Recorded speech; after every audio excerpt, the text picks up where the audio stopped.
When I play Fast Play Home Run Riches from the Maryland Lottery, I have a chance to win a progressive jackpot that starts at $40,000 and grows from there. So yeah, I'm ready to play ball!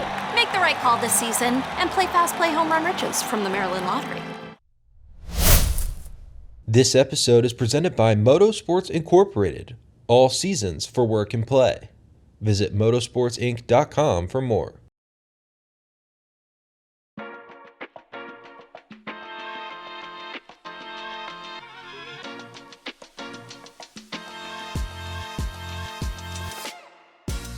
Good morning, Baltimore. It is Thursday, May 28th, and thank you for tuning in to the latest episode of the Early Birds podcast. I'm your host, Matt Weyrich, alongside Ravens reporter Sam Cohn, who is out at OTAs today for the second open practice. We had a Lamar Jackson sighting, certainly exciting stuff here as we are in the really quiet part of the offseason for the NFL. Not much going on, but we're getting little glimpses of what this team could look like in 2026. Sam, how was it out there?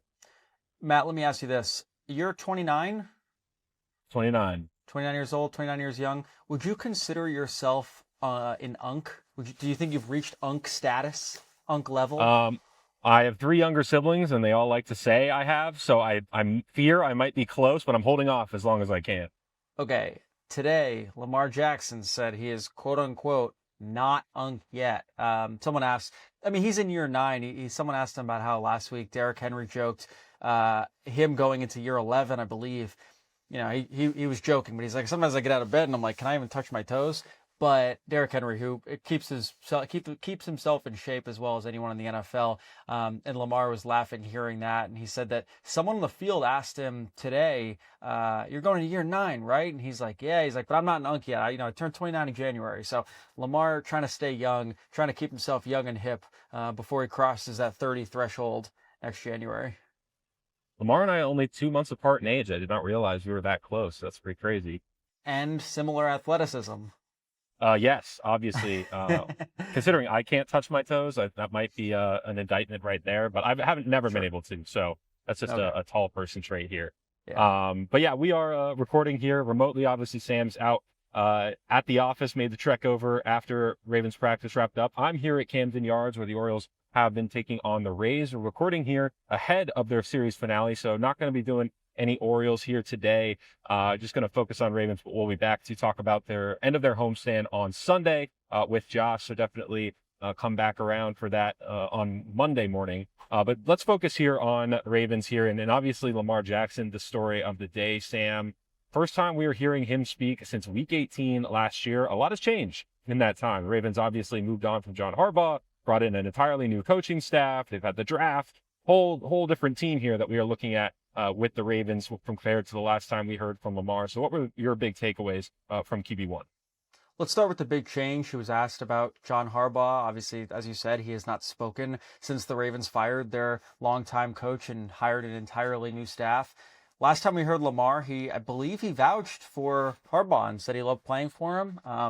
And obviously Harbaugh said that he wanted to run it back with his team, but that didn't work out. And Lamar did say that he had exchanged text messages with John Harbaugh, the only NFL head coach he'd ever had, and he congratulated him when he got the job in New York, and he is hoping for the best for Harbaugh and with the Giants and with Jackson Dart and everything going on over there. A few other Ravens too followed him, so Lamar wished him well, but he said that having this new staff feels like a breath of fresh air. I don't know how much of that was necessarily a shot specifically at the old staff, but he did seem to smile and enjoy the idea of having all this newness. That was a big part of his answer about why he felt like it was important for him to be at optional practices in the first place. He said, everything's new. He felt like he needed to be there. And for him, he said that he sees Jesse Minter every day walking. He's always got the smile on his face, and called him a cool dude. He said every time he walks into the facility, he always sees Jesse with a smile on his face, feels like nothing's ever wrong. So he's had a good time getting to know Jesse, getting to know Declan. Obviously, those two flew down to Florida to meet Lamar shortly after they were hired. So they're all building the relationship. Everyone has said those kind of things take time. But yeah, Lamar had some well wishes for John Harbaugh. How many months later? On the way out, and has had a lot of good things so far to say about just kind of the early goings with this new staff and being in the building for the offseason programming. Yeah, I thought the breath of fresh air line was interesting. I mean, even if you aren't interpreting it as a shot at John Harbaugh, which certainly doesn't seem like that's what it is, you can tell that he is getting new impressions from his coaching staff. First time that he is getting a new head coach in his NFL career, and obviously with the change in offense as well. I think it says a lot that he's out there. I mean, we said last week that we didn't want to make a whole lot about him not being there at week one. I think it made us look pretty smart, not jumping on the hot take train of people slamming Lamar Jackson for not being in attendance on day one of OTAs. Seems like he's been in the building a lot and forging relationships with his new coaching staff. And as the Ravens continue to progress to what they're going to look like by week one, Lamar Jackson seems to be front and center of it. He was asked about his contract status, obviously a free agent after 2020 season, but didn't seem to provide much insight there. Yeah, Matt, before we get to that, I do want to say one more thing too. The idea of the breath of fresh air, I don't think that was a shot as much at Harbaugh as it was just the idea that, like, last year sucked for the Ravens. I mean, they just plainly were not nearly as good as they could have been or should have been, or many projected them to be. The idea that they won 8 games and Lamar missed 5 and he was sacked at a higher volume than he had ever been in his career. I think the idea of a breath of fresh air is just like, this is a chance to kind of start over. It's a chance that with a clean slate, with a new group, with a new offense, new terminology, a handful of new guys on the team, a new handful of new faces, but also more importantly, just kind of start over with this offense, because so much of whether you attribute it to the play on the field, the play calling, the coaching, the meetings during the week, practice, game, whatever you attribute it to, this offense was not humming for the majority of last season. This is a chance to kind of just start something new. And I feel like that's probably more what he was alluding to above all else, or I guess I should say rather than a specific person. Matt, to your question about the contract, yeah, Lamar, his cap hit will be very, very high next year. His contract will be up. They weren't able to get an extension done, but they restructured some of that money to keep Lamar in Baltimore and to keep him happy. He didn't have much interest in answering the question about an extension. The first time he got the question, he said something to the effect of like, I was thinking about how I was going to answer this one because he knew the topic would come up, but Lamar doesn't really have much interest in having that conversation. He's his own agent. He keeps all those conversations private. It's not something that he really wants to touch. However, he did say, he was asked point blank, do you want to stay in Baltimore? Is this where you want to be? And he said, absolutely yes. Team that drafted me. I love Baltimore. Those are words at this point. It's stuff I believe he said before. So the Ravens are going to need to figure out his contract, because come next offseason, there's a real chance that they're not willing to pony up and pay him as much money as he's going to warrant if Lamar has the kind of year we're expecting him to have, or the kind of year we're accustomed to seeing sans 2025. It'll be interesting to see kind of what the Ravens figure out to do, because if they don't get an extension done, which doesn't happen at some point this summer, it's not going to happen until after next season, the extension that is, then the Ravens are going to pay a lot of money, or they're going to have to say goodbye to Lamar Jackson. Yeah, unfortunately, we've seen this circus before with Lamar Jackson, to the point where he was able to test free agency a little bit. It's a bridge version of free agency. Don't expect it to get to that point this time, and certainly would expect different results if teams had the chance to pluck him away like they did, and it did not take advantage of last time. With this Ravens team, Lamar Jackson, regardless of who is at head coach, is the most important man in the building, and would fully expect it to be Eric DeCosta's top priority heading into next year with that hefty cap hit, as they try to maintain this team as being a top contender and being a team that is perennially in the playoff discussion. That cap hit certainly kind of hurts their efforts in doing that moving forward. So what that new contract looks like and how it eases their burden in the short term is going to be very interesting to see. So you mentioned his 2025 play, Sam, and he touched on some injuries that he went through and how things kind of devolved into the way that 2025 turned out for him personally. Yeah, that was a huge talking point for obvious reasons throughout the entirety of last season, but we never really got specific clarity on it, in the same way that Lamar he didn't speak publicly until it's May and John Harbaugh was fired in January, but in the same way that 5 months later we get to hear his thoughts on that, he's now this time around a little bit more forthcoming about his injury in 2025 than he was while he was going through it during the season. A big part of that presumably is gamesmanship. He doesn't want other teams to think he's anything other than 100% healthy. So Lamar was asked, before that Chiefs game, a lot of fans were looking at that Bills game week 1 and saying, you took a weird hit. Might that have been the thing that set off what got hurt in the Chiefs game? And he said, no, that had nothing to do with it. It was actually week 3 against the Lions when Ravens famously, their defensive line got thrashed in the run game. The Ravens had a chance in that game, but couldn't do anything to stop the Lions. And Lamar was actually copped from behind by a defensive lineman. It's funny, just he remembers all these details, and obviously that's a point of pride. Getting copped from behind is not something that happens often to Lamar Jackson. So he remembered that one pretty specifically. And yeah, he said he kind of felt something in his leg, but kind of okay. He could play through it. He wasn't super worried about it. Next week, he takes a weird cut against the Chiefs, and that he kind of just felt like this, and he starts making all these hand motions with his fists and like kind of pulled or whatever. And he said he had a hard time putting words to what it felt like. All these months later, it was hard to describe, but that was really what set off the string of injuries. I mean, we saw so much of last season. Lamar spent time on the injury report. Felt like one week after another, it was knee, it was ankle, it was calf, it was head, shoulders, knees and toes, knees and toes, knees and toes.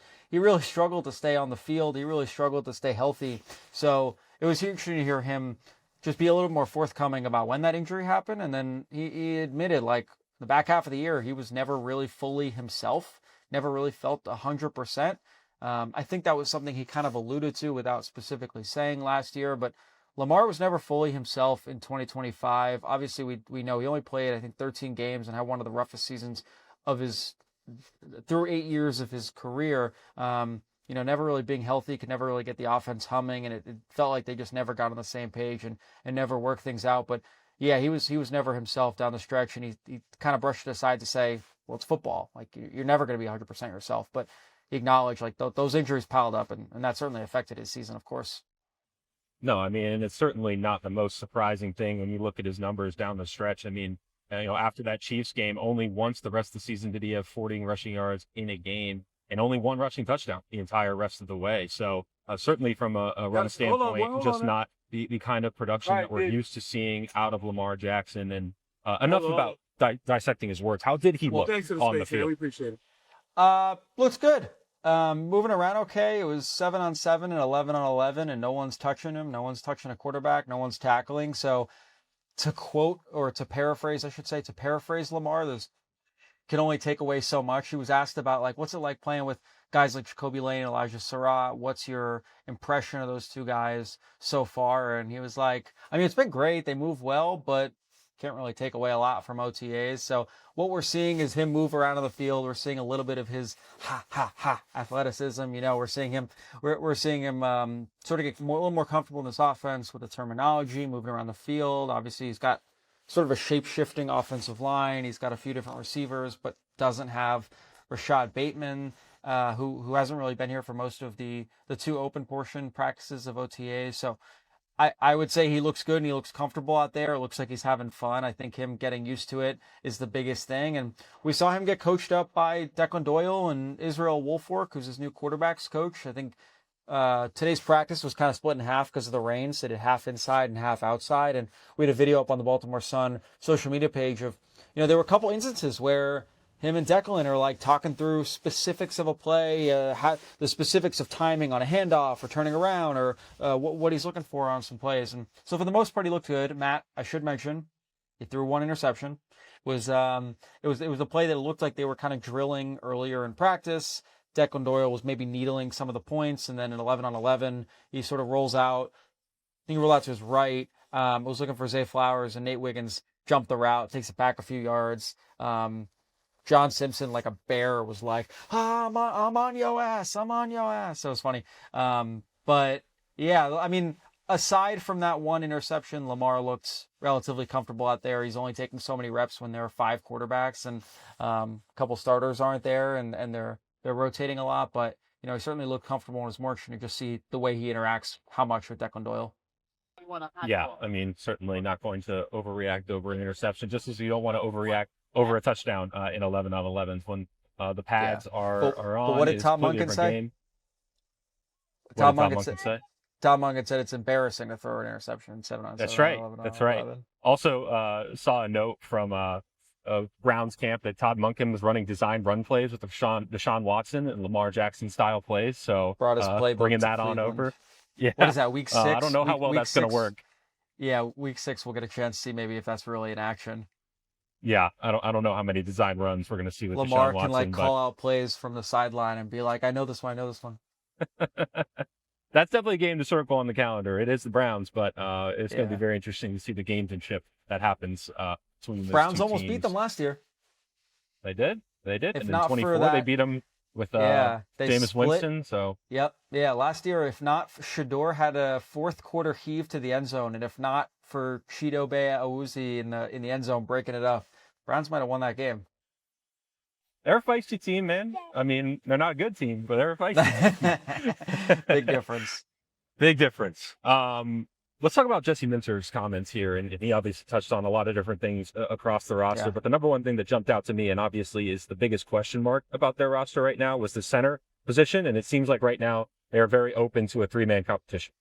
Yeah, we saw in sort of 3 weeks of the OTAs. I think it's 10 total practices, but we get one open session over each week for the 3-week period. And last week it was Danny Pinter who was repping at center. As we've expected and figured, he's going to be getting the first crack at that starting job to replace Tyler Linderbaum.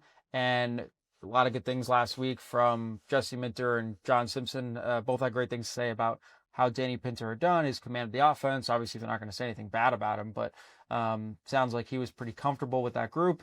This week, it was Jovan Gwynn, who came from the Falcons, played under Dwayne Ledford, who is Baltimore's new offensive line coach. So there was some familiarity there in that offseason signing.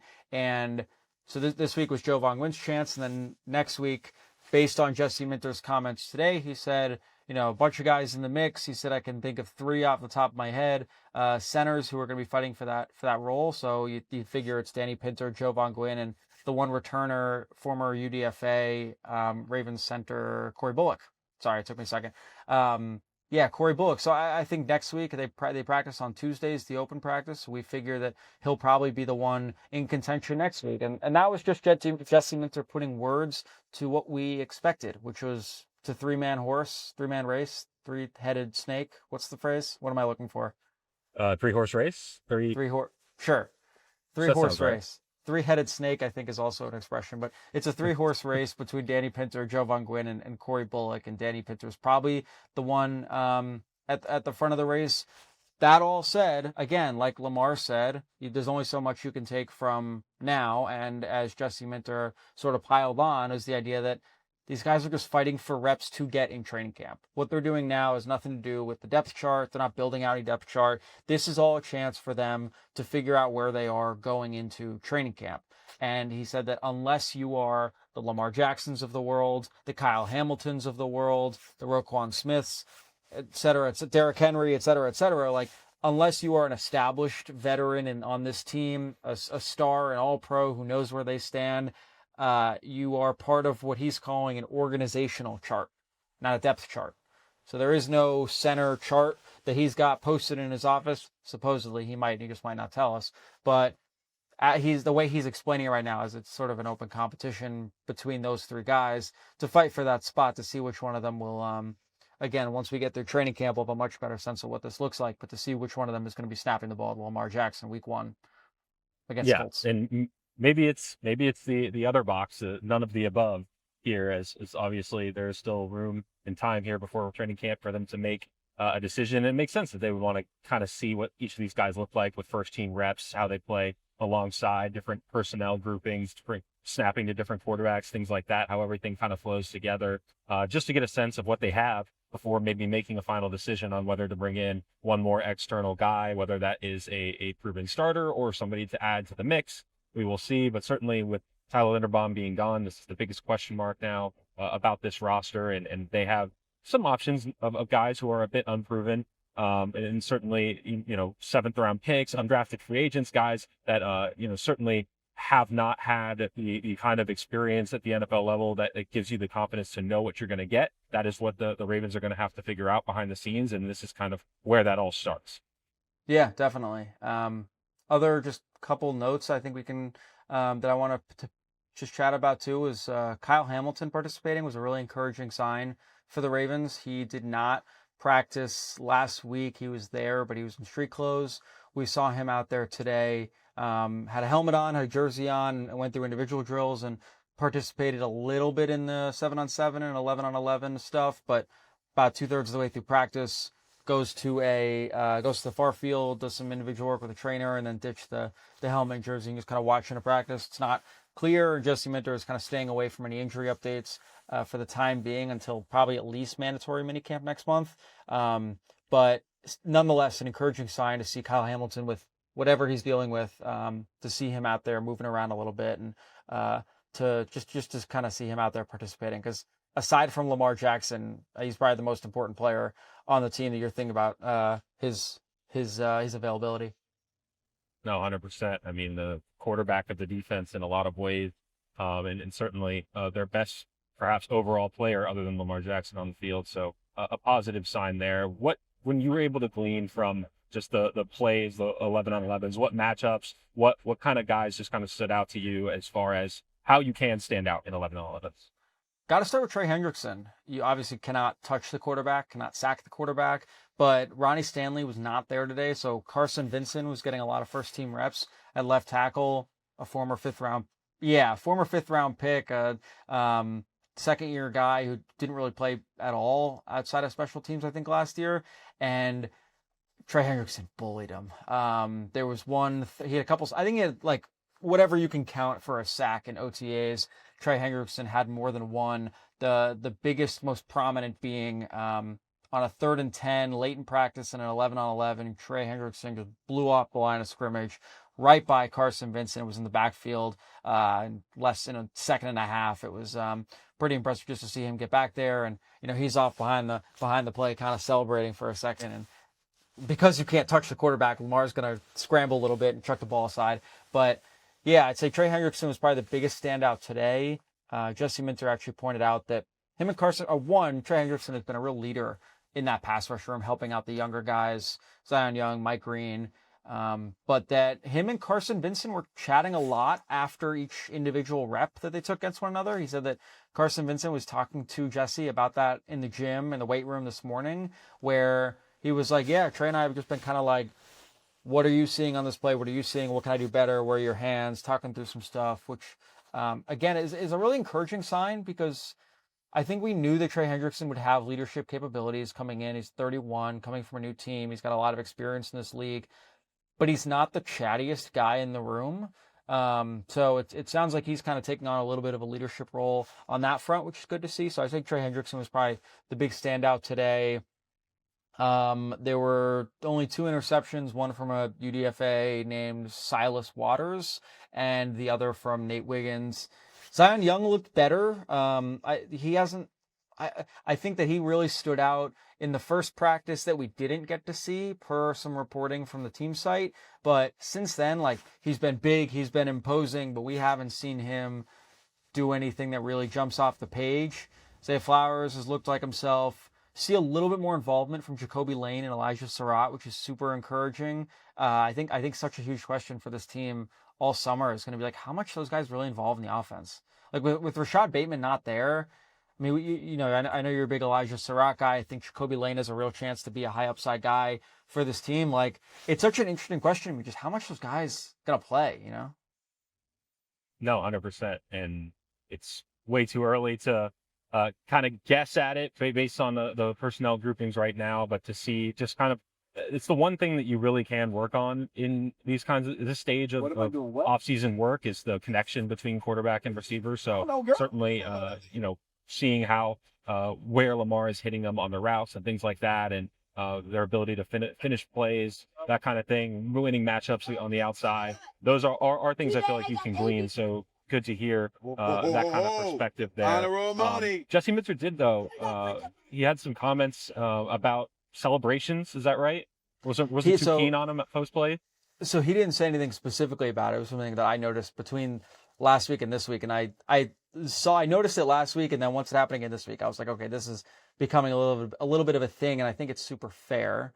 When there was an interception last week, I'm blanking on who it was, and then specifically with Nate Wiggins' interception this week, or a turnover or any kind of big play, the defense, which going back to how much Marlon Humphrey talked about wanting to get back to the standard, to be that team, to be that nasty, violent, together team. At one point last year or the year before, the defense it was 2 years ago. The defense had a real reckoning where they're talking about, we want to be celebrating plays together. We want to be a more cohesive group, because when everybody celebrates one guy, everybody's a unit. Those plays, like in baseball, how hitting is contagious, that all stacks on top of each other. So it's become very clear that kind of since then, that's a big thing for the defense, is being able to make sure that the whole defense, when they make a play, the whole defense run down, the whole defense hooting and hollering, and they're celebrating and they're having fun. But it's May, and there are no pads, so an interception isn't really an interception. A sack isn't really a sack. A big play, how much of it is really a big play? When a running back takes the ball or catches the ball, a guy catches the ball in the backfield and is running the length of the field because a bunch of guys are slapping at him but not tackling him. It's like, okay, it's a 4-yard gain, but you're running to the end zone. So yeah, in those couple big plays, couple turnovers, like when those guys are getting all hyped, the first voice you hear is Jesse Minter saying, all right, next play. All right, next play. All right, next play. Declan Doyle, 11 on 11. Let's go. 7-7s, whatever. These guys are yelling like, let's next thing. So I think that Jesse Minter is going to be anti-celebration? No. I think he's too young, and to quote Lamar, he's a cool dude. I don't think a guy like Jesse would be against that kind of thing, but I think it's super fair to not want to see much of that when it's fake football, when it's a big play, but it's not a big play. Did it again when Snoop Huntley chucks the ball downfield into double coverage, and an undrafted rookie whose name we're probably not going to know in 3 months jumps up to pluck it out of the air on kind of an easy interception. He doesn't really want to see much celebrating on that play, because he didn't really make that good of a play. Obviously any turnover is a good play, but I thought that was interesting just to hear, like, Jesse Minter is the first voice you're hearing every time. All right, next play. All right, next play. All right, next play. That part stood out to me just because in covering Craig Albernaz down in Sarasota for spring training, when he was establishing his kind of culture with the Orioles, he was really big on chirping and wanted guys to kind of celebrate striking somebody out in live BPs or winning a rep, whatever it was. And it was like, all right, if we're winning reps now, if we're intense on winning every rep here in spring, we're going to be doing it in the regular season. And obviously that hasn't translated maybe the way they were hoping to, but it is just funny from the culture building standpoint of how Jesse Minter is going about it, in that, okay, like, we're not here to celebrate the little victories. We're here we're focused on the big one, and whatever gets us to that any way possible is how I'm going to make sure we're keeping things moving. So just thought that was kind of an interesting disparity there. Different ways of trying to achieve the same goal. Definitely. We're seeing so many, I guess, tea leaves, or just like kind of droppings of what this new culture looks like. When you were in Sarasota, you were going through the same thing of like, okay, as a new staff, what every little thing that is different is interesting because it's different and it is part of a larger culture setting goal. So we've only had 2 days, I guess if you include rookie mini camp, 3, but we've only had a couple days, small sample size of seeing what Jesse Minter's team looks like on the field. Every little thing that's different is interesting. So him presumably not wanting to see much of that is interesting. Again, I mentioned that they spent half the practice inside and half the practice outside because of the rain. There was a big sign just outside the weight room between that the guys see when they walk from the weight room to the locker room, and in the Ravens facility, as with every NFL facility, there are pictures and sayings and whatever all over the building. There's one big wall between the locker room and the weight room that guys are going to pass by and see every single day. And when John Harbaugh was the coach, it said the team, the team, the team. And that was a big part of the Harbaugh-isms. That's something he cared a lot about, and he talked a lot about. What it says now under Jesse Minter, it says be the best. And the best is sort of a branch of Minter-isms. We've heard him talk about being their best when their best is needed. That is probably the phrase Jesse Minter has uttered the most. We know it's a big part of their end of practice tradition when they have these games, some kind of competition. They've now thrown medicine balls. They've had a punter competition. They've done 2-minute planks. Like, being at your best is a really important part of the culture that Jesse Minter is trying to build. That's not to say that he's like not about the team, but this is the vision that he's creating. These are the verbs these are the words that he's creating to really ingrain these guys' heads in terms of building this culture, to make sure that his message is getting through so they can be the team that he wants them to be. So like I said, like every little thing matters in terms of what looks different on the field, in the building, and throughout, and just how these guys interact. One might call it a breath of fresh air. What'd you do? But yes. Matt, you're a freaking genius. As we wrap up here, Sam, any other major standouts from you, attendance, things like that is important for fans to know here coming out of week 2 OTA? Yeah, I think worth acknowledging, we've not really seen much of any of the Ravens' interior defensive line yet. Nnamdi Madubuike is in the building and working out, but no tangible update on his availability. We have not seen Calais Campbell, who's 39, and you understand that guy doesn't want to put that kind of work on his body at this point. Not really necessary for him. Haven't seen John Jenkins, who's in his mid to late 30s. We've not seen Travis Jones, who's younger. Interesting absence, but the point being, we haven't really seen much of any of what would be a starting interior defensive line. Another injury note, Teddy Buchanan, who suffered a torn ACL in Cincinnati. I think that was like week 15. I think it was week 15 maybe last year. Is Jesse Minter said he's ahead of schedule. So a positive sign that we've seen him out there, and a genuine chance that he could be ready in time for training camp. But right now it's Roquan Smith and Trenton Simpson. Like I said, I've not seen Rashad Bateman. Malachi Starks was the other notable absence today. He was there all last week. That could be a personal thing, something going on outside of football. I'm not going to speculate, but just it is voluntary at the end of the day. Exactly. Worth acknowledging that any starter's not there. I mean, Marlon Humphrey is currently in Seoul, South Korea. He was also not there. So any starter that's not there is worth acknowledging. But yeah, nothing. Hopefully, nothing to worry about there. I'm trying to think if there was any other major. I mean, I think we covered all of it. But obviously, the big one today was Lamar Jackson was there. Talked about how this new staff is a breath of fresh air. He didn't seem very keen on talking about his contract situation, and by all accounts, he was in a really good mood. He seemed happy to be talking about this new staff and, the new season and learning all this stuff. He was in a joking mood. I asked him about Declan Doyle, and I was like, do you notice that he's like the same age as you? Like, do you feel that way? And he said something to the effect of, he was like, well, coach is still his title, so I'm still going to call him coach. But he's like, I definitely kind of like noticed like we're like the same age. So yep. You, Declan Doyle, and Lamar Jackson are all kind of in the same boat in that 29 to 30 range. Mm-hmm. No one's unk yet, but you guys are all in the same boat. Us all and Ryan Mountcastle. Mountcastle's the Oriole I'm closest in age with. He's only a month old. A month older than me. Ask him if he feels like he's reached unk status yet, because Lamar feels I think like he'll appreciate he's that. Not there yet. Well, my first ever clubhouse, one of my first stories on the beat in 2024 was about the Gen Z versus millennial disparity in the clubhouse, because in 24 it was kind of the old guard and the new. And Ryan Mountcastle was firmly right in the middle of all of that. So he gave me some great stuff at the time. A very self-aware guy in terms of where he stood in that clubhouse, which is very funny. What were your findings about interests and how they compose themselves, and how Gen Z versus millennial carry themselves? It literally was two clubhouses at that time. Yeah. It was the older guys and the younger guys. So the thing about the younger guys is, like, especially music-wise, like Gunnar Henderson, Adley, all that, they're kind of like old souls when it comes to music and stuff like that. So that's where they all kind of found common ground. Like, honestly, even now, you listen to the pregame playlists that all these guys play in the clubhouse before games. It doesn't matter who's on the aux. A lot of it sounds very similar. There are a couple guys who really stand out as having good taste. Chris Bassett's one who brings a lot of good classic rock in there. Nice. I'm trying to think who's really into rap. Is it Brandon Young? It might be BY. But yeah, no, definitely. It's more of the young guard now. Most of that old guard has moved on from the organization from 2024. But yeah, we're in that club. That's awesome, Matt. Before we wrap, I know you're about to go cover a game in a few minutes, and you're gonna have a late night, and we weren't gonna spend much time on Orioles. I'd like to spend 30 seconds, because this weekend was perhaps the most exciting weekend the Orioles have had all season.